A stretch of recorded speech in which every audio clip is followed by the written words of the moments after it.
Morning student, welcome to online classes of Maharana Pratap International Academy Sagwada. As you know, due to the COVID-19, we are providing you online classes. Here we are going to discuss about the social science. Social science, there are three parts of social science: history, geography and political science.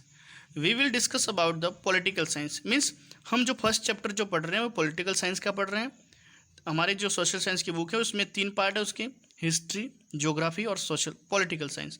तो हम पहला chapter ले लें political science का. First chapter है the constitution of India. India के constitution के बारे में हम डिस्कस करेंगे. When it becomes certain that India would soon be an independent sovereign nation, our leaders decided that a free India would adopted a democratic system of governance. Means जब ये decide हो गया था, ये निश्चित था, ये सर्टेन था कि इंडिया जो है वह अब इंडिपेंडेंट होने वाला है. इंडिपेंडेंट मीन्स जब इंडिया इंडिपेंडेंट हुआ उससे पहले लगभग 200 ईयर्स तक ब्रिटिशर्स जो थे उन्होंने इंडिया के ऊपर रूल किया. और इंडिया इंडिपेंडेंट कब बना? 15 अगस्त 1947. मीन्स 15 अगस्त 1947 को इंडिया जो था वह ब्रिटिशर से फ्री हो गया और एक इंडिपेंडेंट नेशन बना. तो इससे पहले ही जो हमारे जो इंडियन लोग जो थे या इंडियन जो लीडर जो थे उनको ये बात पता थी कि अब बहुत जल्द इंडिया जो है वो इंडिपेंडेंट कंट्री होने वाला है. तो इसलिए उन्होंने पहले से ही सारी तैयारी करके रखी थी और उन्होंने इंडिया के अंदर डेमोक्रेटिक गवर्नेंस सिस्टम लागू करने के लिए काम करना स्टार्ट कर दिया था. 10 year before 1947 preparations for drafting the details of system of governance began. इसलिए 1947 से पहले ही किस तरह से कॉन्स्टिट्यूशन को बनाना है, किस तरह से उसको प्रिपेयर करना है, इसके लिए सारी कमिटीज़ जो थी बना दी गई थी. More than 2 years and 11 months later a final draft of India's constitution was ready. टीक लगाना इस लाइन को बेटा कि इंडिया का कॉन्स्टिट्यूशन जो था उसको बनने में कितना टाइम लगा? 2 years and 11 month और 18 days हैं. इसमें नहीं दिया है लेकिन आप चाहो तो लिख सकते हो 2 years 11 months और 18 days में इंडिया का कॉन्स्टिट्यूशन जो है वो फाइनली बनकर रेडी हुआ.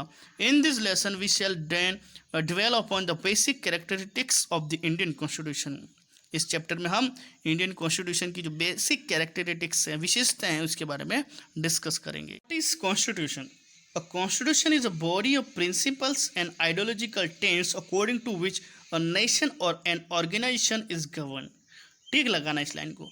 सबसे पहले कहेंगे कॉन्स्टिट्यूशन है क्या. तो कॉन्स्टिट्यूशन एक ऐसी बॉडी है जिसमें प्रिंसिपल्स होते हैं. प्रिंसिपल्स मीन्स अपने स्कूल के प्रिंसिपल नहीं, इस प्रिंसिपल का मतलब होता है रूल्स, सिद्धांत जिसको कहा जाता है. तो कॉन्स्टिट्यूशन एक ऐसी बॉडी है जिसमें किसी कंट्री को रन करने के लिए, किसी नेशन को, किसी देश को चलाने के लिए उसके लिए कुछ प्रिंसिपल और आइडियोलॉजिकल जो टेंट्स हैं उसको फिक्स किया जाता है. सिंपल भाषा में कहें तो किसी नेशन को रन करने के लिए उसके जो प्रिंसिपल्स यानी कि रूल्स रेगुलेशन जो बनाए जाते हैं और वो जिस बॉडी में रखे जाते हैं उसको कहा जाता है कॉन्स्टिट्यूशन. तो समझ में आ गया. कॉन्स्टिट्यूशन एक ऐसी बॉडी है जिसमें किसी नेशन, किसी कंट्री को ऑर्गेनाइज करने के लिए उसके लिए कुछ प्रिंसिपल और आइडियोलॉजिकल रूल्स रेगुलेशन बनाए जाते हैं, तो उसको कहा जाता है कॉन्स्टिट्यूशन. अब कॉन्स्टिट्यूशन जो है यहाँ लिखा है the constitution is the written law of the land.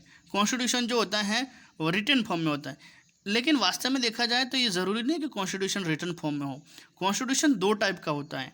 एक कॉन्स्टिट्यूशन रिटन कॉन्स्टिट्यूशन, दूसरा होता है अनरिटन कॉन्स्टिट्यूशन. अनरिटन कॉन्स्टिट्यूशन मतलब ऐसा कॉन्स्टिट्यूशन जिसको फॉलो तो किया जा रहा है लेकिन वो कहीं पर लिखा हुआ नहीं है. फॉर एग्जाम्पल द ब्रिटेन का जो कॉन्स्टिट्यूशन है, the constitution of England is in the form of unwritten. England का जो कॉन्स्टिट्यूशन जो है वो अनरिटन फॉर्म में है. The governance of a country is carried out on the basis of the provision continued contain the constitution. किसी भी country की जो गवर्नमेंट जो है वह किस हिसाब से काम करेगी, उस कंट्री का जो कॉन्स्टिट्यूशन होगा, उस कंट्री के जो कॉन्स्टिट्यूशन में जो प्रोविज़न होंगे उस प्रोविज़न के अकॉर्डिंग ही कोई गवर्नमेंट जो है उस कंट्री को चलाएगी. मान लीजिए कि अपनी स्कूल है, अगर स्कूल के लिए उसके पीरियड फिक्स नहीं है, टीचर फिक्स नहीं है, सब्जेक्ट टीचर फिक्स नहीं है, तो उसको चलाना कितना मुश्किल हो जाता है। तो उसके लिए हर स्कूल में क्या होता है, टाइम टेबल होता है, उसके टीचर वाइज उसको सब्जेक्ट प्रोवाइड करवाए जाते हैं, पीरियड होते हैं, उस हिसाब से वो काम करते हैं। तो उसी तरह से एक कंट्री को रन करना, एक देश को चलाना कितना टफ काम है। इसलिए उस टफ काम को थोड़ा ईजी करने के लिए हर कंट्री ने अपना एक कॉन्स्टिट्यूशन बना रखा है, और उस कंट्री की जो गवर्नमेंट जो होती है वो उस कॉन्स्टिट्यूशन के अकॉर्डिंग ही काम करती है। Hence the constitution of the country lay down certain basic and inviolable rules that the both the government and people have to follow.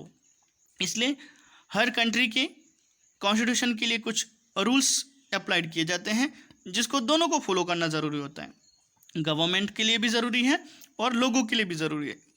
It defines the power of the organs of the government and also the rights of the citizen. Constitution ये fix करता है, ये define करता है कि government के कितने organ होंगे और गवर्नमेंट के पास में क्या पावर होगी, और जो सिटीज़न है, उस कंट्री के जो सिटीज़न हैं, उनके क्या राइट्स हैं। मतलब कॉन्स्टिट्यूशन में ये मेंशन किया जाता है कि इस कंट्री का कॉन्स्टिट्यूशन है तो इस कंट्री की जो गवर्नमेंट है उसके इतने ऑर्गन होंगे और ये गवर्नमेंट के पावर होंगे, और साथ में वहाँ के जो सिटीजन जो होंगे उसके लिए राइट्स होंगे। It also define the relationship between the various organs of the governments themselves and also with the citizen, और साथ में वो ये रिलेशनशिप भी डिफाइन करते हैं कि गवर्नमेंट और सिटीजन के बीच में कैसा रिलेशन होगा, क्या क्या व्यवस्थाएं की जाएंगी। A constitution is a supreme in a democratic country. कोई भी डेमोक्रेटिक कंट्री है तो उसमें कॉन्स्टिट्यूशन जो होगा वो सबसे ऊपर होगा। मतलब डेमोक्रेटिक कंट्री के लिए कॉन्स्टिट्यूशन सबसे सुप्रीम है, कॉन्स्टिट्यूशन से ऊपर किसी को नहीं समझा जाएगा। And in it represents the values and the vision of its funding father.